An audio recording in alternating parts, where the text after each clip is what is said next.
पवन केसरी नंदन तेज प्रताप महाजगवंदन रामदूत अतुलित बलधाम अंजनी पुत्र पवन सुत नाम जय हनुमान जय हनुमान।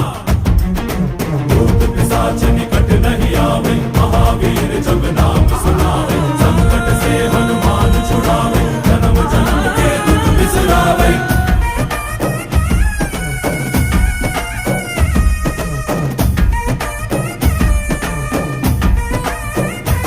ಓ ಭುಜ ಬಲವ ತೋರಿ ನಿಂತೋನೆ ಭವ ಭಯವ ನೀಗುಬಾ ಜೈ ಶಿವ ರೂಪನೆ ಬಜರಂಗಿ ಜೈ ಜೈ ಭವತಾರಕ ಬಜರಂಗಿ ನರ ನರವು ರಾಮ ಎಂದೋನೆ ನಿಜ ಗುಣವ ತೋರುಬಾ ನಿನದೇನೆ ಶಕು